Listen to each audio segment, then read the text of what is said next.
Hello everyone, Nadasfan with you again today. We're checking out another online game. This time we're venturing outside of Facebook, but this is also an online-based game. This one's put on by Sega, and it's called MLB Manager Online. I was involved in the beta testing of this, and it is now gone live for everybody, and it's been live for a bit here. But it's the same premise as a lot of the games that are played on Facebook with the Madden Superstars and the NBA Legends. Except it's obviously geared towards the Major League Baseball. As we will start this up here, we will take a look. And as this is loading, so I've been playing this for about a week and a half now, maybe 2 weeks. And so far I'm liking it. It has many elements of fantasy baseball to it, with doing some manager skills as well. All those kind of things come into play. You'll see this is the main screen here. This is where you have your city, and as I'm going to turn the volume way down here, I don't know if that was coming through my mic or not, but it's definitely coming through my headset, turning that way down. So this is your main screen. It's your city. It says welcome back to Major League Baseball Manager Online.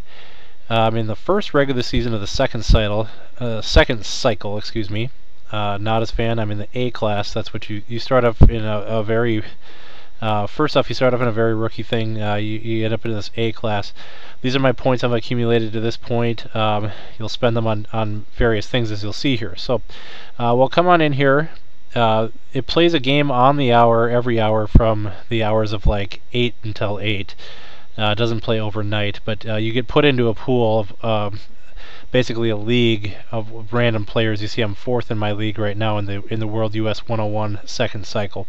So this will be my 69th game of the year, and you can either watch the sim, which we'll do this time for the purposes of showing you, or you can quick sim. We'll do watch sim, and I'll show you an example of what a game looks like in MLB Manager here. Of course, they're all simmed out. You're not playing like you would on the consoles. You're not controlling teams. You're basically a manager who's put your team in position to play here. And it looks like this didn't work the first time around, so let's see if we can get it to this time here. Basically, I don't know what's going on. Let's see if we can quick sim it. I'm not sure what's going on here. So, anyway, I guess oh, here we go.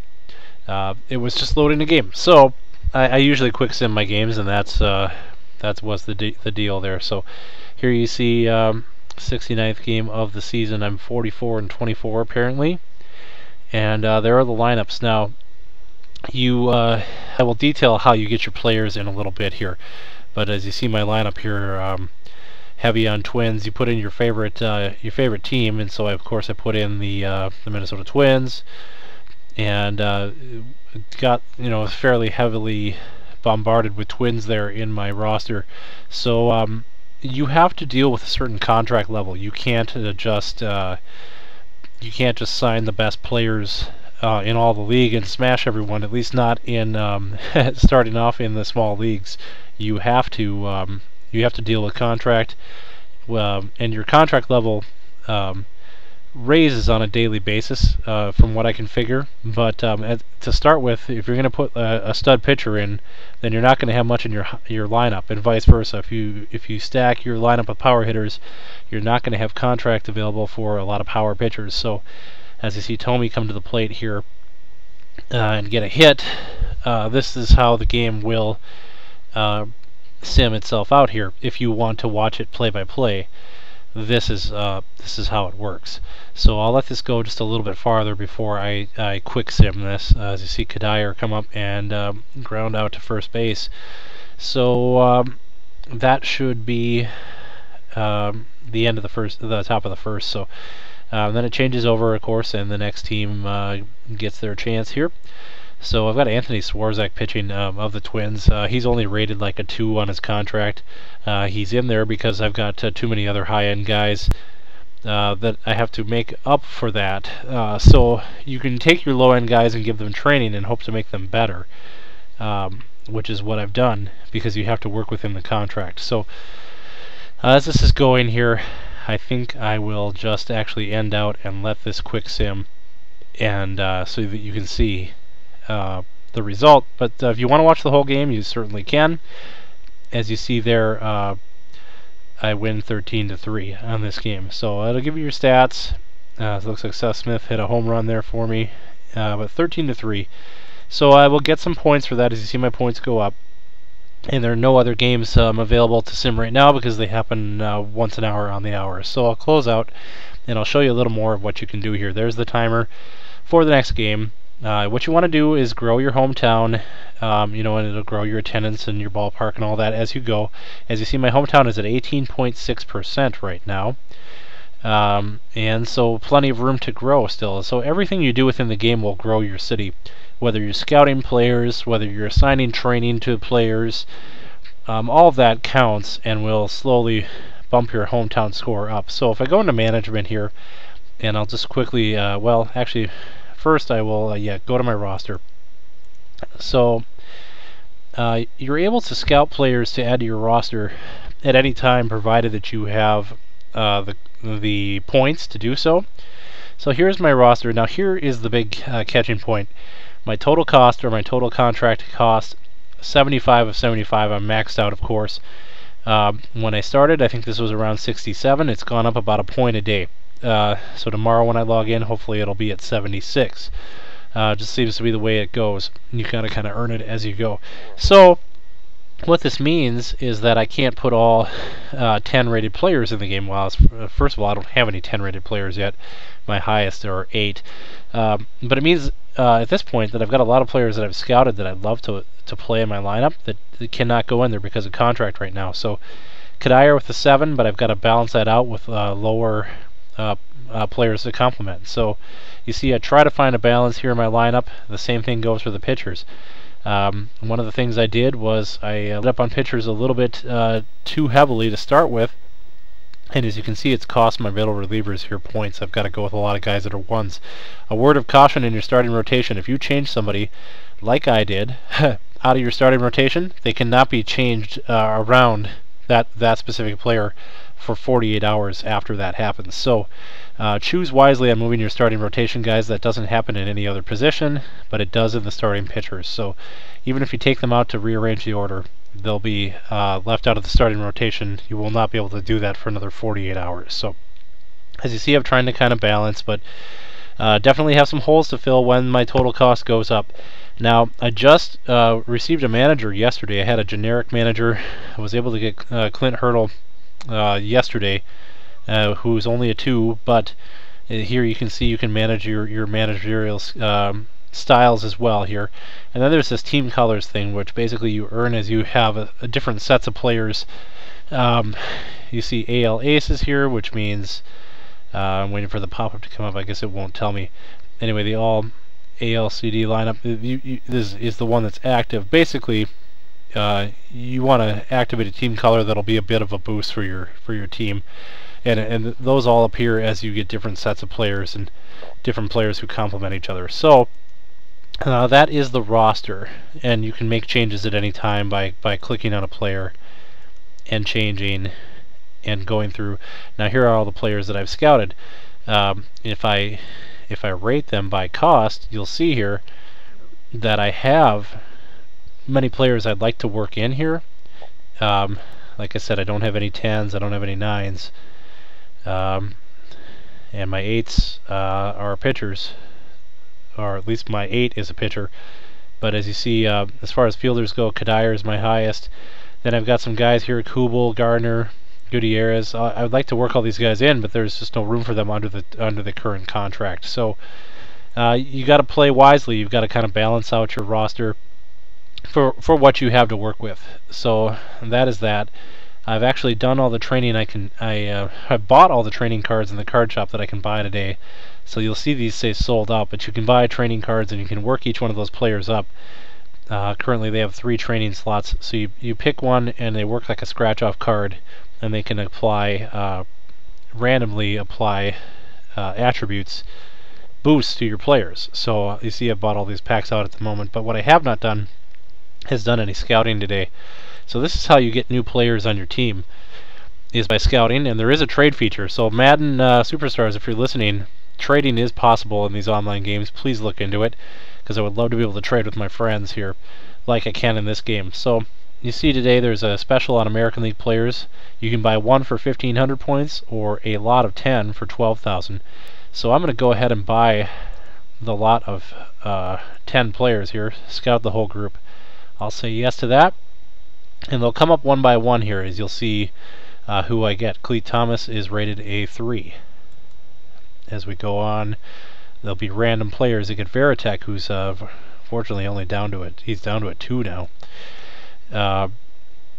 The ratings are always debatable here in these games. Avila, I think I already have, which is unfortunate. That's a duplicate there, which is why I think it's flashing over here. And so these are all American League players. There'll be 10 of them. Juan Pierre's a 6. That's a better card there, of course. Got Mitch Meyer as a 3. Asdrubal Cabrera as a 6. So I got a couple of players in their 6s here. David Huff as a 4. You got Schlereth at a 2, which I think also is a duplicate. Yep, he's over there. And I got Derek Barton, who might also be a duplicate for me. No, I guess he isn't. So there you go. There's the 10 that I have scouted. That means that I can be able to assign them to my. I can now assign them to my lineup, considering that I have the room for them under my contract. So the same thing goes for fielding, pitching, random packs. So you know, say we want to go under here in fielders and use and scout a group here as well. You can do so, granted that you have the points here. And there I've got Nick Swisher at a 6. Angel Sanchez is a 3. So you know, there's going to be all random what you get here.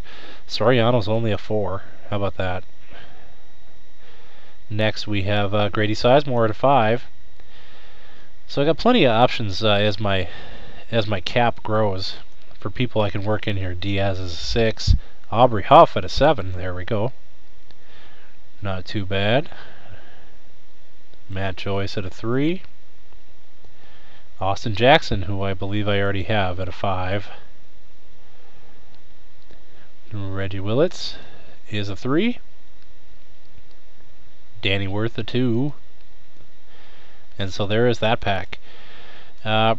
So if you have a player that you like better, you'll see here, this will grow my hometown here, as I said. Anything that you buy or you add to your team will develop your town as well. It didn't go up by much, but it's at 18.8 now, and you get bonus points for that as well. Certain things will grow your town more than others, but you have the opportunity to play exhibition games as well, see all your team data, your stats, all those good things. So if you go into the training session here, you'll see that everybody in my starting lineup has already maxed out on their training. But when and if this loads here, I will show you a bit about the training. So here you see everyone at 3 of 3. That's because I've done all their training. You see a first, second, and third slot for each of these players. Now these were random, and now it looks like I'm at 46% at unlocking the next training step, which will only make my players better. So say that I want to train somebody. Unfortunately, I have to work someone else into the lineup here. Let's see if any of my pitchers. No, my pitchers are trained as well. So I've got to go find somebody who does not have training yet, and I'd have to do that by moving someone else into my roster here. So what I'll do is swap out a player just for the sake of showing training here. And once my roster comes back up, I will let's see, I will put let's see, who do we want to change? Let's pull out Casilla at this point for a minute here. At shortstop, he's rated a 3, so we've got a match with a 3, and we'll see what we have. So we'll put Council in and say okay there. So now when we go to training, he will need some training here. Oh, I didn't update. You got to update your roster so that it takes. And my team color was removed. You have to set a new team color. And unfortunately, the one I had apparently was not did not apply anymore. So you've got to apply another one and update that as well. So there are quite a few aspects to manage in this game. You truly are managing a franchise, roster and all. So go into training now, and with those training cards I've bought earlier, I'm able to train my players. Now the only one who hasn't been trained at this point will be, if we look at here, it will be Council. So when this loads, we'll highlight him and we'll hit training. He has 3 open slots. So you come through here and you find the different sets that you might want to look at. Let's look at Agility Ladder. Here are the options that on your scratch-off card of what you could. Now there are fails in there that'll get you nothing, so you want to avoid those, but there are 4 that are a +4 on runs, so let's hope to get one of those. So here's the way it works. It's basically like a scratch-off card. You pick a spot to scratch off, and you see what you end up with. And there you go. We got a +2 on the running ability, so not bad. And that'll be added up here in his first slot here as a run +2. And he's got 2 more slots for training here, so we will go find another and hope to do just as well on this one here. So training here failed. See, so that you get nothing with.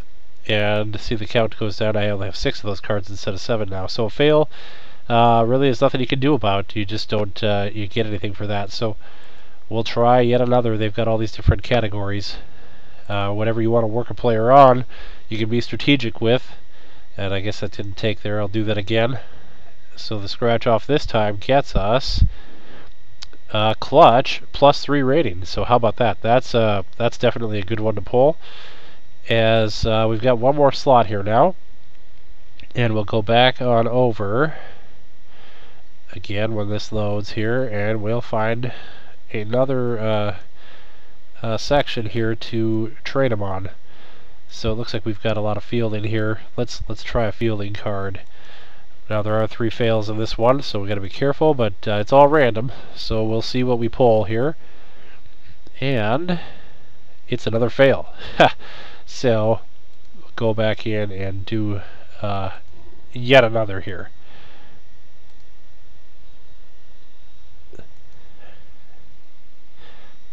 And so looking at this here, there we get a fielding +3, which is much better than the fail, of course. So not bad at all. So he's got a +2, a +3, and another +3, which will up his ratings a bit from what he's at. So we'll back out of there. And so that's the big advice I can give you is definitely train your players. It'll make a big difference in your simmed games. That is for sure.